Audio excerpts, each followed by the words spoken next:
كلا بل تكذبون بالدين وإن عليكم لحافظين.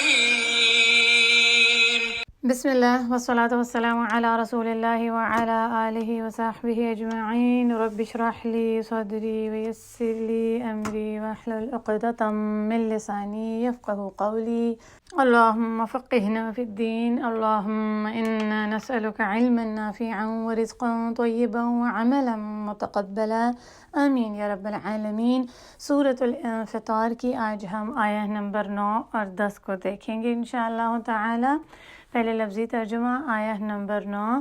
کلا ہرگز نہیں، بلکہ تکذبون تم جھٹلاتے ہو، بالدین جزا سزا کو. آیہ نمبر 10. اور ان بے شک، علیکم تمہارے اوپر، لحافظین، حفظا اس کی جڑ ہے اور اس کا مطلب ہے حفاظت کرنے والے، نگرانی کرنے والے. ہرگز نہیں بلکہ تم جھٹلاتے ہو جزا سزا کو، اور بے شک تم پر البتہ حفاظت کرنے والے ہیں جو تمہاری نگرانی کرتے ہیں. پچھلی آیات میں اللہ سبحانہ و تعالی نے ہمیں بتایا کہ تمہاری تخلیق اس رب نے کی، پھر اس نے درست کیا، پھر اس نے تمہیں برابر کیا، اس نے تمہیں بہترین شکل و صورت عطا کی، بہترین تمہاری فارم بنائی، اس نے جیسا چاہا تمہیں جوڑ دیا. یہ اس کا کرم ہے، اس نے تمہارے اوپر اتنا کرم کیا، وہ تمہارا کریم رب ہے. اور اس سب کے بعد تمہیں اس کا شکر گزار بن جانا چاہیے، تمہیں اس کے حکموں کو بجا لانا چاہیے، بجائے کہ تم کیا کرتے ہو، تم نے تو دین ہی کو جھٹلا دیا. اب یہاں سے دین کے دو مطلب ہیں. دیکھیں، ایک تو دین جو دین اسلام ہے، جو ایک اصول ہے، لاز ہے ہمارے، جس کے اوپر ہمیں عمل کرنا ہے، ضروری ہے ہمارے لیے. اور دوسرا جو زیادہ اسٹرانگ اوپینین ہے وہ یہ ہے کہ دین سے یہاں سے مراد ہے فیصلے کا دن، جس کو ہم کہتے ہیں نا ججمنٹ یا ریکمپینس. تو یہاں سے فیصلہ کے بارے میں ہے، جو جیسے ہم سورہ فاتحہ میں بھی دیکھیں یوم الدین کہتے ہیں نا، مالک یوم الدین، اور ملک یوم الدین کہتے ہیں ہم کہ مالک ہے وہ فیصلے کے دن کا. تو یہاں سے فیصلے سے مراد ہے فیصلے کا دن جو بہت ہی جلد آنے والا ہے، جس کو تم جھٹلا دیتے ہو. امام فخر الدین رازی رحمہ اللہ نے فرمایا کہ اللہ سبحانہ و تعالی کے غصے کا اظہار ہے ان دو الفاظ میں جو ساتھ ساتھ آئے ہیں. وہ کیا ہیں؟ حروف کلا اور بل. کلا یعنی ہرگز نہیں، اور بلکہ تم تو آخرہ سے ہی منہ پھیر لیا، تم نے تو اسی کو جھٹلا دیا ہے. دیکھیں، جیسے کہ پچھلی آیہ میں بھی آیا تھا جو آیہ نمبر 6 تھی، اس میں ہم نے کیا پڑھا تھا کہ اے انسان، تجھے کس چیز نے اپنے کریم رب کے بارے میں دھوکے میں ڈال دیا؟ ما غرک یعنی ما خدعک، ما غرک کس چیز نے تمہیں دھوکے میں ڈال دیا ہے کہ تم اسے جھٹلاؤ، اس کا انکار کرو، علی الکفر بھی، اور اس کی نافرمانی کرو، وعصیانی بھی. تمہاری یہ جرت کیسے ہوئی کہ تم ایسا کرو؟ اب دیکھیں کتنے ہی قصیدے ملتے ہیں جو رب کی شان غفاری کے بارے میں، اور اپنی سے ہی بنائے ہوتے ہیں. اس کی کوئی نہ انہیں سمجھ ہوتی ہے کہ وہ کہہ رہے کہیں. جیسے میں نے کہیں سنا بھی تھا، یہ آپ نے بھی ایسے سنے ہوں گے قصیدے جس میں آتا ہے کہ اس یہاں سے ہم نے کبھی کنارہ نہ کیا، پر تو نے دل آزردہ ہمارا نہ کیا. ہم نے تو جہنم کی بہت تدبیر کی لیکن تیری رحمت نے گوارا نہ کیا. استغفر اللہ ربی، کتنی غلط باتیں ہیں. یعنی دھوکے میں ڈالنا ہے اپنے آپ کو اور جھٹلانا ہے اللہ سبحانہ و تعالی کے فیصلے کو. استغفر اللہ ربی، یہ بھی انکار ہے. اب دیکھیں، دو طرح کے انکار ہیں. ایک تو بالکل ہی جھٹلا دینا نا، کہ آئے گی نہیں قیامہ، کوئی ایسا دن نہیں ہے، ٹھیک ہے. اور دوسرا پھر یہ کہ اس کو ہلکا لینا، یا اس کو یہ کہہ دینا کہ تو بہت ہی دور ہے، پتہ نہیں کب آنی ہے، جب آئے گا وقت تو دیکھا جائے گا. اور جنہوں نے عمل نہیں کرنا ہوتا نا، تو وہ دوسروں کو بھی روکتے ہیں، دوسروں کو بھی کہتے ہیں کہ کیا تم اتنی سیریس ہو رہی ہو، اتنا بھی اسٹرکٹ نہ ہو، بس ہلکا لو، take it easy, don't worry about it, اس طرح کی باتیں کرنا، ریلیکس ہو جاؤ، اتنی اسٹرکٹ ہو۔ اور انگلش میں بھی اکثر آپ نے باتیں سنی ہوں گی، let's have some fun, leave a little, ہے نا، اس طرح کی باتیں سنی ہے نا، تھوڑے سے دن ہے، مزے کر لو، یا تھوڑا سا جی لو، زندگی کا تھوڑا سا مزہ لے لو، کوئی بات نہیں، کوئی گناہ ہو گئے تو کیا ہو گیا، اگر ایسی کوئی بات ہوتی تو اللہ کی پکڑ ابھی نہ آ جاتی، ہمیں ابھی سزائیں نہ ملنا شروع ہو جاتی، تو دیکھو ہمیں یہاں پر چھوڑا ہے تو وہاں پر تو ہماری اور بخشش جلد ہو جائے گی، تو اس کی فکر نہ کرو۔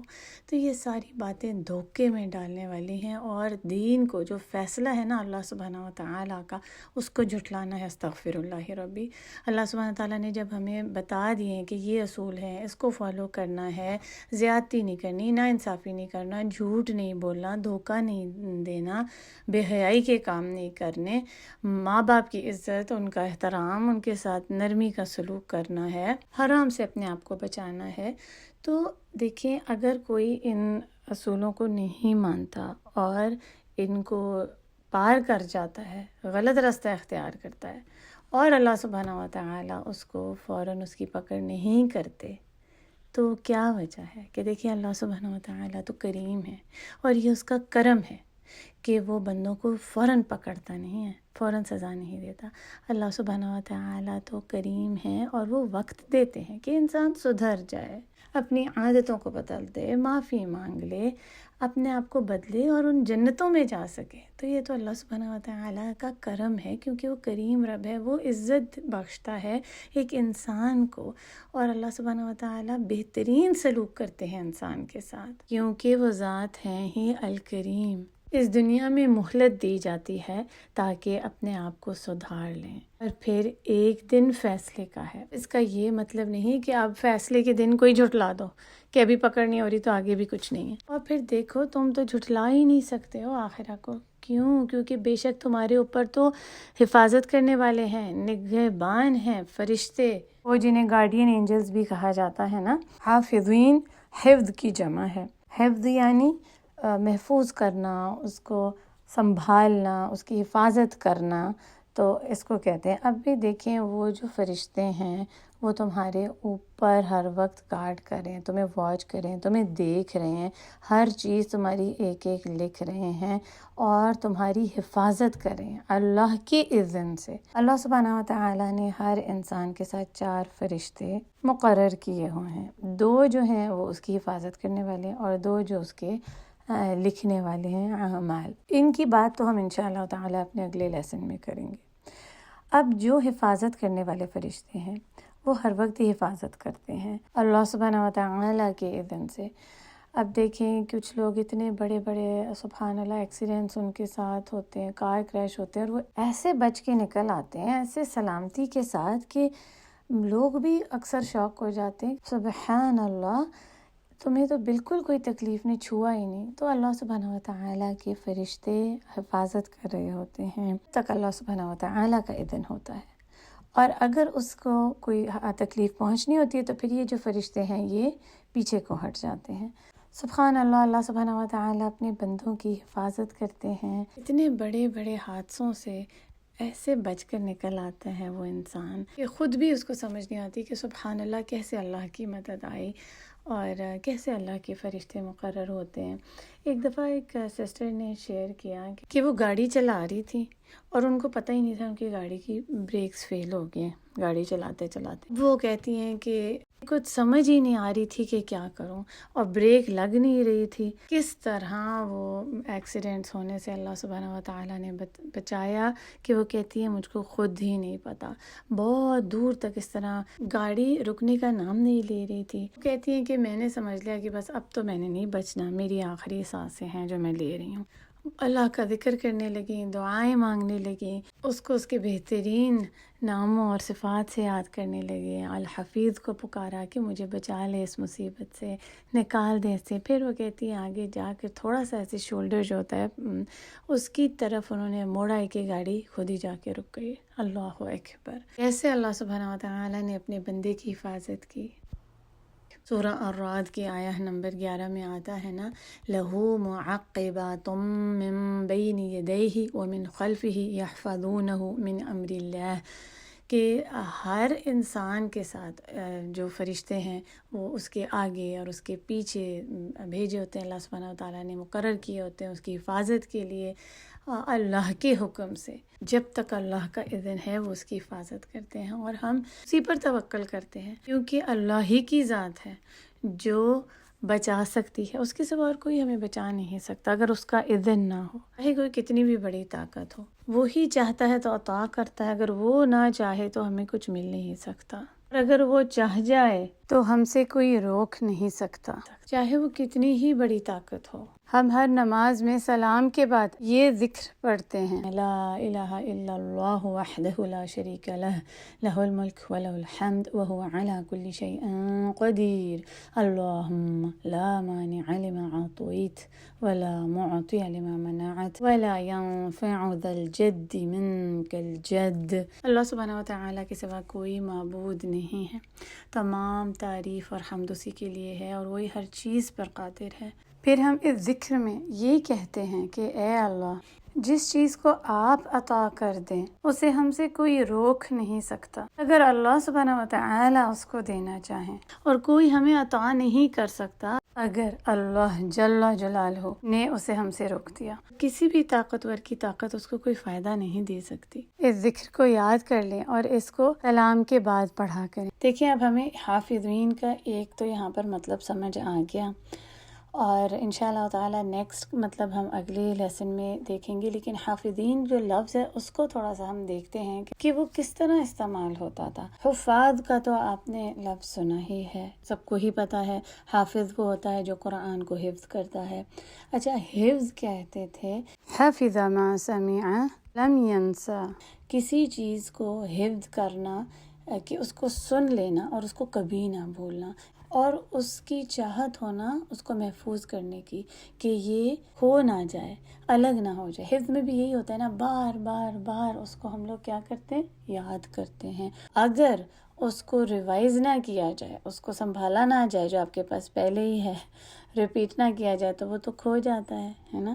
تو حفظ میں یہی کرتے ہیں، اس کی حفاظت کرنا، جیسے کہ ایک راز کو سنبھالنا، یہ بھی یاد۔ ہمارے اساتذہ نے ہم کو جو اس کے مختلف الفاظ سمجھائے تھے، اس کا جو حفظ کا جو اوریجن ہے، جو وہ نکلا ہے، وہ اصل میں ایسے رستے کو کہتے تھے، اور یا ایسی روڈ کو جو بالکل صحیح اور سالم ہو، جس میں کوئی کریکس نہ ہو، کوئی ٹوٹی پھوٹی نہ ہو، کہیں سے کوئی نقصان نہ ہوا ہو، بالکل سیدھی اور صاف ہو، جس پہ آسانی سے آپ جا سکو اور اس رستے کے اوپر بھروسہ کر سکو کہ یہ رستہ صاف ہے، یہاں سے میں اپنی منزل تک پہنچ جاؤں گی۔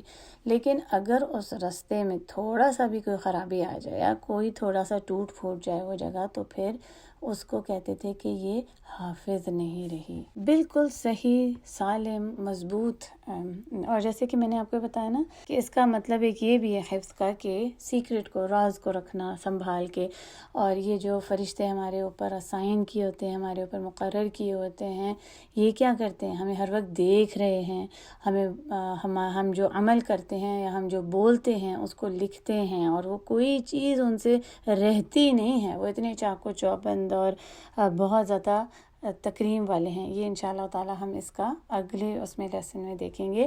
تو اس لیسن میں کیا ہوا کہ حفاظت کرنے والے، ان کو حراس بھی کہتے ہیں، جیسے ایک پولیس ہوگی، پولیس ہر وقت دیکھ رہی ہے، گارڈ کر رہی ہے، اور یہ بھی اللہ سبحانہ و تعالیٰ کے حکموں کو بجا کے آتے ہیں۔ ایک لمحے کے لیے بھی انسان سے ایسا نہیں ہوتا کہ حفاظت کر رہے تھے اور اس کو چوٹ لگی کیونکہ ان کا دھیان ادھر ادھر تھا، نہیں، وہ بات نہیں، ان کا دھیان ادھر ادھر ہو ہی نہیں سکتا، وہ اللہ سبحانہ و تعالیٰ کے حکموں کو صحیح طرح مکمل طور پر بجا لاتے، تو ہر وقت نگہبانی کر رہے ہوتے ہیں انسان کی۔ جب اللہ جل جلالہ کا اذن ہوتا ہے، اس کا حکم ہوتا ہے کسی اور بہتری کے لیے، تو فرشتے وہاں سے ہٹ جاتے ہیں۔ اور ابن عباس بھی اس بات کو ایسے ہی بیان کرتے ہیں کہ یہ جو فرشتے ہوتے ہیں یہ اس وقت ہٹ جاتے ہیں جب اللہ کا حکم آتا ہے، کیونکہ وہ جانتے ہیں کہ اللہ سبحانہ و تعالیٰ کی اس میں حکمت ہے اور کسی بہتری کے لیے ہی ہو رہا ہے۔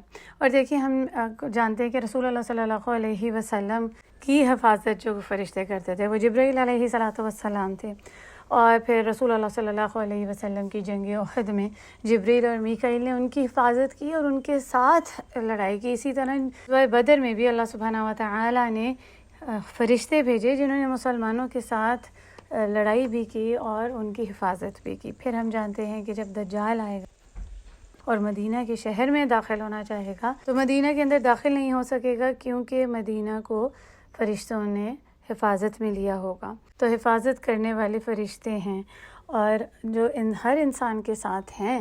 رسول اللہ صلی اللہ علیہ وسلم نے فرمایا کہ جو فرشتے ہیں وہ انسان کے چاروں طرف سے اس کی حفاظت کرتے ہیں، اور شیاطین سے، جب شیاطین ان کو تکلیف پہنچانے لگتے ہیں، اور خاص طور پر یہ جو فرشتے ہیں یہ اللہ کے جو فرما بردار ہیں، اس کے جو بندے ہیں نیک صالحین، ان کی حفاظت کرتے ہیں۔ اب آپ دیکھیں کہ اگر کوئی برائی کر رہا ہو، جو چیز سننے سے منع ہے وہ سن رہا ہو، دیکھنے سے منع ہے وہ دیکھ رہا ہو، کوئی کلبز میں جا رہا ہے، کوئی برے کاموں میں پڑا ہوا ہے، کیا ایسے انسان کے ساتھ فرشتے ہوں گے؟ فرشتے تو نیک صالحین کے ساتھ ہوتے ہیں۔ ہاں، یہ اور بات ہے کہ اللہ سبحانہ و تعالیٰ نے ہر انسان کے ساتھ فرشتے تو مقرر کیے ہوئے ہیں۔ مجاہد رحمہ اللہ فرماتے ہیں یحفظونہ من الجن والاذی والشتاء، یعنی یہ فرشتے حفاظت کرتے ہیں انسان کی شیاطین سے، جنوں سے، تکلیف سے، اور سردی سے بھی، اگر ٹھنڈ ہو اس سے بھی بچاتے ہیں۔ نہ صرف یہ بلکہ وحشی جانوروں سے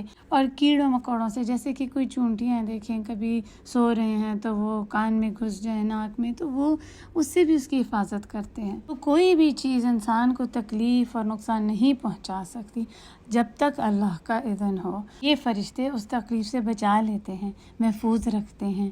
تو ہم ہر وقت ان حفاظتی فرشتوں کے ساتھ ہوتے ہیں، تو ہمیں اس کریم رب کا کتنا شکر گزار ہونا چاہیے۔ جتنی ہی اس کا شکر اور تعریف کی جائے، اس کی حمد کی جائے، اتنا ہی کم ہے۔ اس کریم رب نے اپنے بندے کے ساتھ فرشتے بھی بھیجے جو اس کی حفاظت کرتے ہیں۔ اللہ سبحانہ و تعالیٰ کا بہت زیادہ شکر ادا کریں اور الحمدللہ کہتے رہیں۔ اللہ سبحانہ و تعالیٰ ہمیں ان آیات کو صحیح سیکھنے، سمجھنے اور عمل کرنے کی توفیق عطا کریں۔ آمین یا رب العالمین۔ وآخر دعوانا ان الحمد للہ رب العالمین۔ السلام علیکم ورحمۃ اللہ وبرکاتہ۔